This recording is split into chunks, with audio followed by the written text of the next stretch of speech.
3 things my mother never told me about. Number 1, shaving your legs. When I was 12, hair started sprouting from my legs and armpits. Discreetly, I tried to figure out why none of the other girls in my grade had the same problem. By comparison, I felt like a wild, tufted boar. "They're shaving, idiot," one of my friends told me. "Ask your mom for help."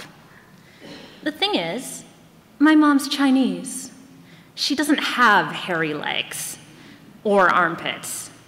She lives cocooned in a blissful ignorance only the hairless can know.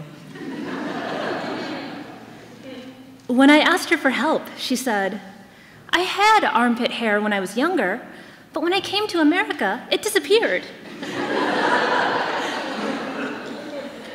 Maybe it got scared by Americans and fell out. Since that was completely not helpful, and moving to a new country seemed like a drastic measure, I took matters into my own hands. At midnight, I stole my dad's razor. Shaving was easy, I thought. What could possibly go wrong? An hour later, my legs were hairless and covered in blood. Lots of blood. My parents were not pleased to be woken up by a screaming child dripping blood onto their sheets. My shaving lessons began the next morning with my dad sitting on the bathroom floor trying to figure out how to convert face shaving into leg shaving. Pro tip, there was more blood. "You know," my mom said as she watched, "it's better not to do every stupid American thing you hear about." Number 2, sex and dating. Her sex talk contained 3 words: "Don't do it." Then she skipped over dating and moved on to marriage. "Don't marry a foreigner," she said. "Your brother married a German woman," I said, "and your nephew married a Japanese woman." "Yeah," she said, "that's different." "Not to state the obvious," I continued, "but Dad's Indian." "Could you define foreigner for me?" "Yeah," she said, "that's someone who doesn't understand you." Number 3, 1965. "So what happened to your mom in 1965? A boyfriend asked me. "Huh?" I said. "She grew up in Indonesia. Wasn't there like a Chinese genocide there? She would have been 16, right?" "No," I told him. "If there was a genocide, she would have told me. That's something you tell your children about." Then I remembered. When I was 8, my dad sold a family car. One evening, he took some potential buyers out for a spin. They were gone for a long time. As the night wore on, my mother began to panic.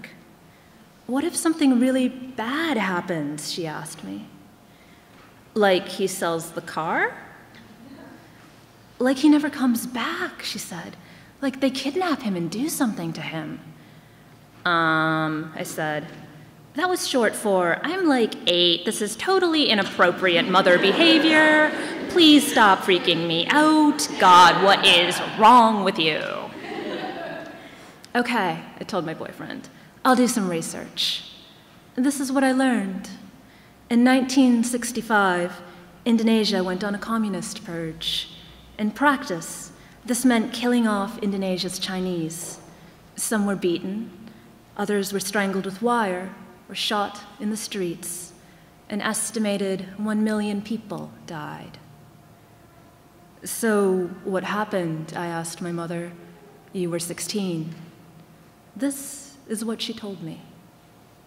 One day, soldiers in green uniforms came to her school and told everyone to go home. All the Chinese schools in the city shut down, and so she stayed home. Once, when she went out, people swarmed the car and broke the windows. After that, she stayed home. In total, she stayed home for 4 years." We were lucky, she said. At my cousin's school, the soldiers came and arrested the students in the politics club. 2 days later, their bodies were found floating in the river. Why did you never tell me? I asked her. She shrugged. When it was over, I came to America, she said. I met your father, we had you, my armpit hair fell out. We made a good life and I'm happy. That's what I like to think about. Just make a good life and be happy, she said. Just be happy.